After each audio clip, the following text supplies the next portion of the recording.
5 de fevereiro de 2007, o Ministério Público abre inquérito-crime sobre a alegada passagem de voos da CIA por Portugal. 21 de março de 2007, Rui Costa Pinto aceita os termos da rescisão do contrato com a revista Visão e junta-se à lista de desempregados em Portugal. 2 meses antes, a 11 de janeiro de 2007, o jornalista partiu para os Açores. Rui Costa Pinto falou com testemunhas e recolheu depoimentos que apontam para a visualização de prisioneiros na placa da base das Lajes na Terceira, no momento em que se procedia à transferência de um avião militar para um autocarro de transporte de passageiros. As testemunhas insistem que conseguiram descortinar uma fila de homens vestidos de cor de laranja, cuja marcha indiciava estarem com os pés acorrentados. Publicado em Voos Secretos CIA, nos bastidores da vergonha.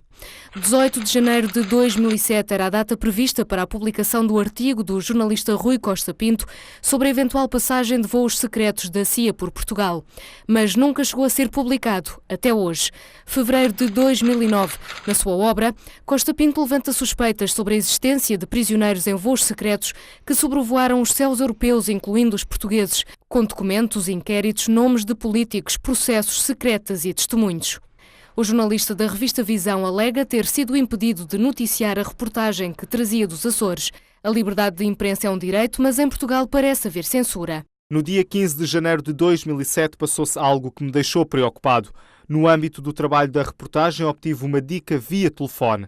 Francisco Pinto Balsemão, o principal acionista do grupo editorial em que está inserida a revista Visão, tinha feito uma palestra no Estado-Maior da Força Aérea e almoçado com várias altas patentes daquele ramo das Forças Armadas. Mesmo para quem não está familiarizado com estas andanças, não é difícil perceber que imediatamente fiquei com a pulga atrás da orelha, sobretudo por causa da forma como tinha recebido o aviso e por também saber o que a casa gastava. Rui Costa Pinto aponta ainda o dedo ao governo de Guterres, Durão Barroso e Paulo Portas, passando pelo governo de Santana Lopes e pelo governo regional dos Açores de Carlos César, acabando no atual governo liderado por José Sócrates. O silêncio ou a passividade demonstrados ao longo dos últimos anos levou este jornalista a escrever um livro sobre a reportagem que nunca lhe autorizaram publicar. Seriam estes homens capazes de violar a lei se estivesse em causa, eventualmente, a segurança nacional? Alguém julgava possível que os serviços norte-americanos arriscariam avançar com uma operação negra à escala mundial sem quaisquer garantias? As perguntas constam do livro, cujas respostas deverão ser divulgadas em breve. Está praticamente concluído o relatório da Procuradoria-Geral da República sobre a eventual passagem de voos da CIA com prisioneiros para Guantánamo por países europeus, incluindo Portugal. Até o momento, não há relativamente a Portugal qualquer alegação ou indício que envolva o país em atividades ilegais.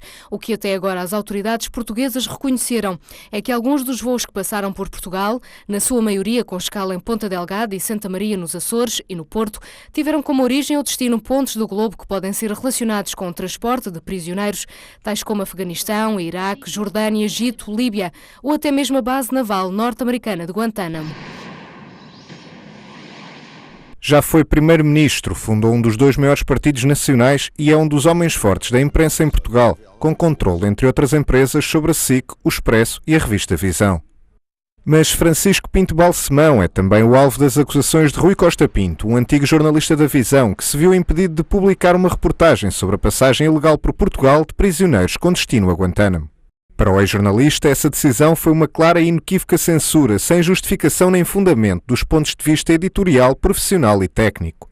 De acordo com Costa Pinto, a única explicação plausível para o sucedido é a existência de pressões por parte de altos responsáveis do Estado, destinadas a impedir a divulgação da passagem dos voos da CIA por território português. Uma tese que ganhou força depois de o repórter ter sido informado que no dia anterior à decisão da não publicação da sua reportagem, o seu patrão, Francisco Pinto Balsemão, almoçara com várias altas patentes do Estado-Maior das Forças Armadas. Embora não disponha de provas, Costa Pinto deduz que nesse encontro se terão desenvolvido pressões no sentido de impedir a publicação da sua reportagem, cujo conteúdo poderia comprometer as chefias militares. Uma dedução baseada em atitudes passadas de Balsemão.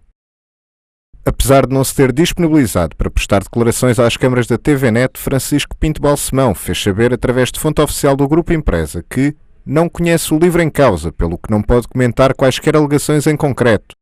Contudo, rejeita veementemente qualquer tentativa de o associar a algum tipo de condicionamento ou interferência editorial.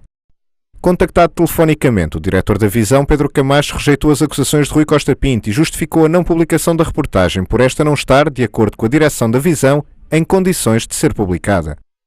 Pedro Camacho recusou ainda a existência, neste ou em qualquer outro caso, de qualquer interferência do dono da empresa nas decisões editoriais da revista Visão.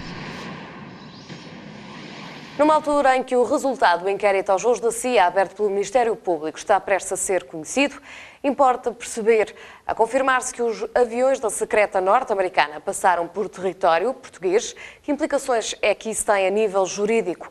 O antigo presidente da Comissão de Direitos Humanos da Ordem dos Advogados responde. Se é verdade que em Portugal passaram estes voos e que estes voos transportavam estas pessoas ilegitimamente detidas para locais de detenção secretos e onde, é dito, seriam torturadas, obviamente tem que ter consequências ao nível político e ao nível jurídico. Ao nível jurídico pode haver um conjunto de participações ou de conhecimento ou de cumplicidade relativamente a situações muito graves que podem ser qualificadas como de auxílio a um rapto, a tomada de reféns ou à tortura.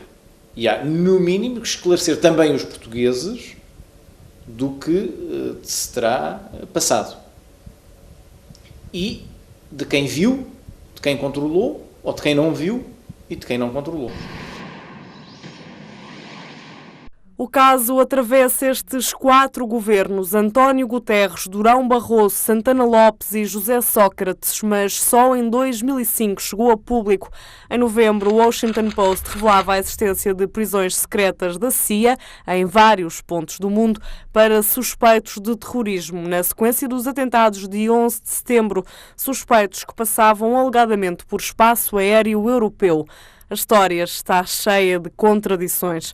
Em fevereiro de 2006, o Parlamento Europeu pede a colaboração do governo português na comissão de inquérito, entretanto criada. O eurodeputado Carlos Coelho lidera o processo. Freitas do Amaral é então ministro dos Negócios Estrangeiros. O caso não corre de forma pacífica. Depois de uma série de atrasos nas respostas do governo português a Bruxelas, em junho de 2006, Freitas do Amaral abandona o governo, alega motivos de saúde. Em setembro desse ano, o governo confirma ter conhecimento dos aviões da CIA que passaram por Portugal. O sucessor de Freitas, Luís Amado, é ouvido pela Comissão Parlamentar dos Negócios Estrangeiros. Em janeiro de 2007, PS, PSD e CDS-PP rejeitam a constituição de uma comissão de inquérito parlamentar para investigar responsabilidades do atual e de anteriores governos na alegada utilização do espaço aéreo nacional para atividades ilegais da CIA. Em fevereiro desse ano, uma participação da eurodeputada Ana Gomes à Procuradoria-Geral da República e uma outra do jornalista Rui Costa Pinto, que escreveu sobre o caso, levaram o Ministério Público português a decidir a abertura de um inquérito-crime a cargo do TSIAP. Em setembro de 2007, o presidente da Comissão Europeia, Durão Barroso, nega ter dado autorização ou ter tido conhecimento de voos ilegais da CIA em território português, enquanto foi primeiro-ministro entre 2002 e 2004. Em janeiro de 2008, um relatório da ONG britânica Reprieve sobre aviões dos Estados Unidos com destino a Guantánamo garante que 700 prisioneiros terão passado por Portugal.